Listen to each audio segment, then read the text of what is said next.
Hello everybody, thanks for joining us for this video. We're going to talk a little bit more about triggers and what they do to our emotions, kind of in a follow-up to the video we posted earlier this week. This is just more of an in-depth discussion, I think, about that. So where do you want to start with that?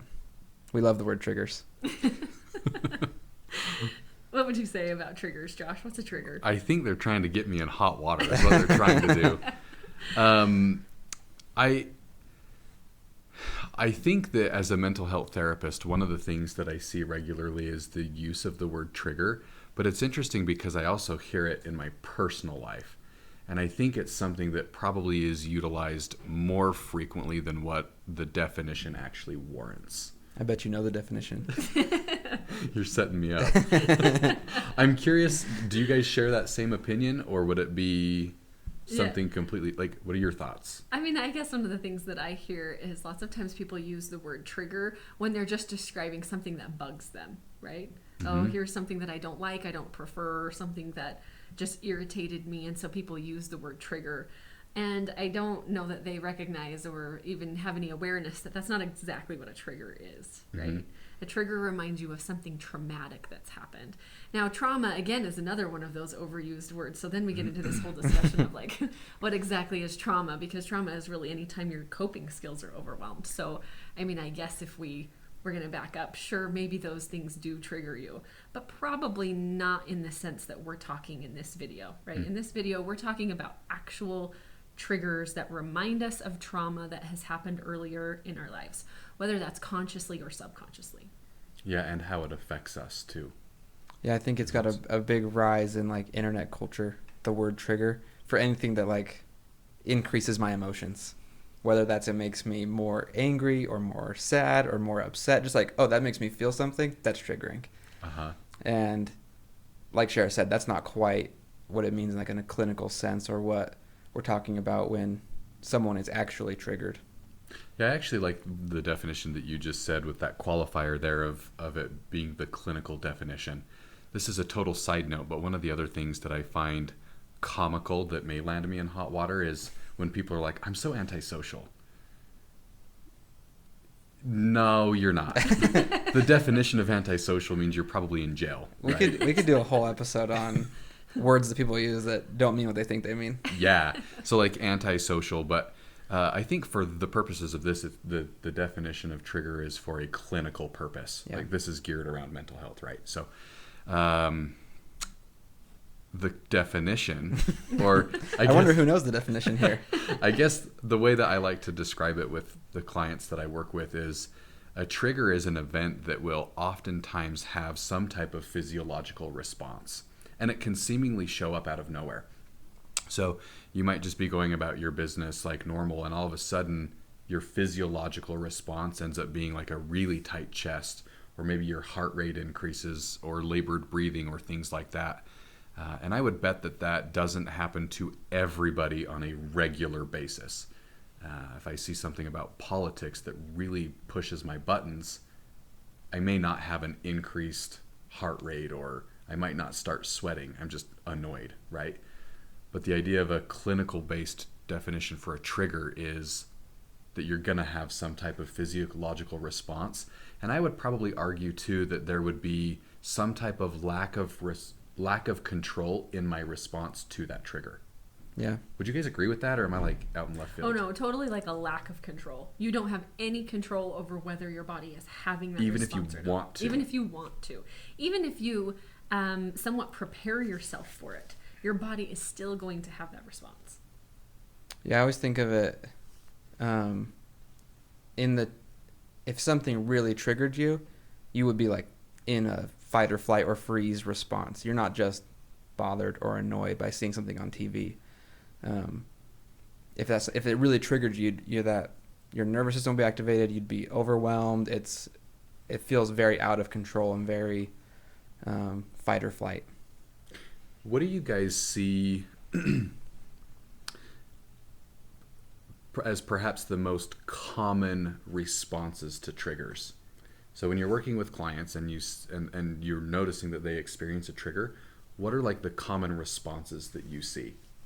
I would say panic attacks Lots of times people don't recognize that when you're having a panic attack, most people are getting really triggered by something. It's like this immediate response where you get completely overwhelmed and you lose this connection with your body. You don't even feel like you're inside of your body anymore. And so panic attacks is one that I see a lot. Okay. What about you? I think I always look for like a real avoidance. Like I've had experiences where, for example, I've done EMDR with a client and then they come back the next week and they're like, I've got to talk about all these other things. We can't do EMDR. Probably because maybe something of that was triggering or something was difficult to talk about in a previous session. The next session, they want to talk about something else really badly. Okay. So kind of like you're laughing. Yeah, because that happens all the time. Do you see it? All the time, yeah. Yeah. I think another... so you're right, like panic attacks, avoidance. Another one that I think happens a lot... I know Men's Week is over, but this is one that I personally experience. I don't panic a whole lot, but I find myself being really irritated really quickly. I may not do anything inappropriate because of it. I don't punch holes in walls or, throw plates across the kitchen. But I do find that if my anger goes 0 to 60 really quickly, that is also a trigger. So this is why the definition can get kind of interesting, right? But then you end up being irritable with those around you, people that you care about, love, friends, coworkers. That is the definition of a trigger, because sometimes it feels like you are unable to control that response. I think it gets, like you said, it gets hard to even talk about a lot of what it looks like for people because it's so different for everyone. And it's something that's really hard to like make sense of. We try to talk about like why you respond in a certain way to triggers, but we can't make sense of everything. It's like trying to make sense of irrational actions, right? Like, why would you freeze in the situation, or why would this make you mad? There's no way of like logicking around it to make it make sense, which kind of makes it hard to talk about at the same time. For sure. And it makes it really hard to manage because there's not really a way to talk yourself out of a trigger, right? Yeah. It's not like you can just, oh, there it is, and then you just talk yourself down. Instead, your body has this response, and you mostly are left trying to figure out how to catch up with it. Now what, right? Yeah. So what do you do? If you can't make sense of it, you can't talk yourself out of it, what do you do with the trigger? Or when you are triggered? Some of the, and again, all of these are like buzzwords, right? But grounding is something that can be super helpful. And I think lots of times we're not even exactly sure what grounding is. But grounding really is this idea that you bring your body back to the present moment. So you're bringing your brain and your body out of trauma time back to the present moment so that you feel like you're here now in a safe place, and your brain doesn't have to continue to do that fight or flight or freeze response, right? That's what we're supposed to be doing when we're grounding. And yeah, like grounding exercises can be really helpful if you're just feeling a little irritable, or if somebody said something that got on your nerves. Sure, grounding can help to bring those emotions down too. But in this sense, that's not really what we're talking about. We're talking about bringing your body out of a trauma response and back into present time.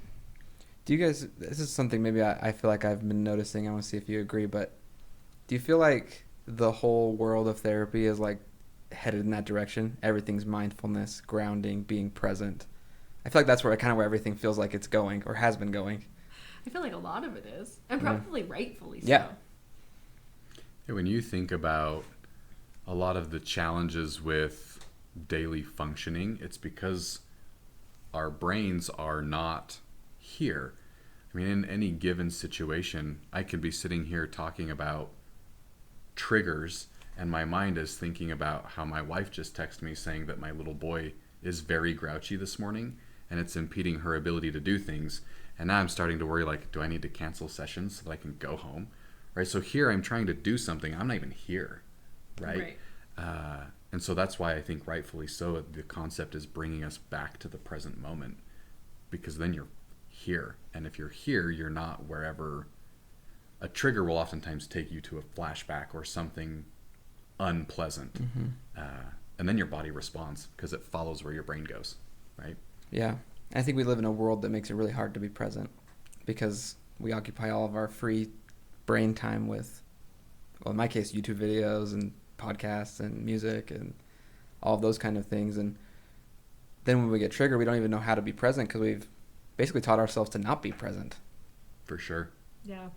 So can you guys think of any ways, other than maybe those that we've talked about in our previous video, that we would help people be present, right? How do you do that? So you get triggered. How do you be present? What do you do? I probably talked a little bit about it in the video, and maybe there's some overlap, but I really like to help or have people focus on like the sensory aspect of being present.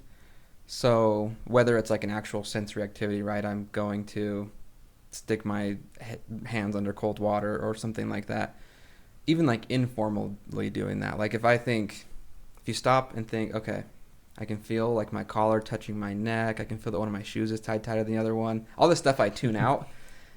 If you like really focus on like all the sensory things going around you, or if you're just doing the dishes, right? What does that feel like? What is the whole experience like? From a really sensory perspective, I think that can be really grounding in a formal practice or just in a day-to-day activity. Right. When we talk about triggers, it's important to recognize that often our brain and bodies, again, are kind of like transported back to trauma time. So we don't feel like we're present in the moment. We don't feel like we're present in our body. We don't feel like we even know where we are. So I think it's actually really helpful just to orient yourself to where you are. Here I am in this room. Stop and look at your four walls. Look at them again. Look at the floor. Look at the ceiling. Look at the space in between. Recognize what it's like for you to be in this room right now. That can help to just reorient you to where you are. And even that can be a good grounding exercise. One intervention that I think has the potential to be very effective, but can be difficult to do if you struggle with anxiety, especially social anxiety, is having a conversation. And I've worked with this with clients because if you have a conversation with someone when you're anxious, the likelihood of the conversation even not being about about anxiety can help ground you. If I'm feeling anxious, I know that I can come in here and talk to Jaden about Dune. And before long, now we're talking about cinema. Yeah. We're talking about all these things, right? And all of a sudden I forget, or my mind comes back to the present. I forget what I was worried about. The challenge that I've found in doing this or recommending this is if you do struggle with anxiety and there's nobody around, I'm not opposed to saying pick up the phone and make a call. But if you have anxiety, it's like, well, who do I call and what do I say? And am I going to sound or seem awkward? But if you can find someone to have a conversation with about anything, they do a good job at pulling you back to the present moment. Mm-hmm. This is a strategy we use in session, right? Uh-huh. Once we can see our clients starting to get elevated, or maybe once they have gotten triggered, we maybe bring down the initial intensity of that, doing some kind of grounding, and then we'll sit and talk to them like we're just shooting the breeze about something, and it can really lower that response because, again, your body starts to see that you're not in any kind of danger right in the present moment. Mm-hmm. Food, by the way, is always an easy topic to converse about. Call someone up and be like, hey, I was thinking about going to Cheesecake Factory. Have you ever tried the shepherd's pie? Right? No. No. Why would I pick that at Cheesecake Factory? But do you see how that works? Now you look at me like I'm crazy, right? And now we talk about, well, when you go to the Cheesecake Factory, you should get... anything else. Cheesecake. Yeah, cheesecake, right? So I actually think an intervention that has the potential to be effective is just talking with someone. But I also recognize that doesn't necessarily make it a simple intervention because it can feel overwhelming. But I think that's probably the truth about every intervention for every person. Some things are going to be more effective or easier for people, and it's about finding what works for you. Which skills can you rely on? Which ones do you like doing? Which ones actually help? Because it's probably different for all of us as individuals what's going to be helpful. Yeah, fair. Yeah. I guess the only other thing that I would add is that, we've been talking about all of these buzzwords and what this looks like in popular culture today, but we get confused about who's responsible for being in control of our triggers, right? And yeah, I know we just said you can't control your triggers, but it is your responsibility to take care of your triggers. It's not everybody else in the world's responsibility not to trigger you. Yes. And we kind of get confused about that. We think that all our loved ones should just know what triggers us and not do it. And I would say that's not really how that works. Instead, it's your job to know what triggers you, and it's your job to learn the coping skills to manage it. It's not everyone else in the world's job to tiptoe around you. Yeah, and I think, again, that's probably applicable to so many aspects of mental health. We want to outsource that all, but in reality, like, we are the ones driving the ship, and we've got to take control of that kind of stuff for ourselves. Agreed. All right. Well, Triggers, the clinical definition. All right, everyone. Thanks for joining us. We'll see you on videos next week, and we can talk more about big emotions as we go throughout the rest of the month. So we'll see you on the next video. Thanks. Thank you.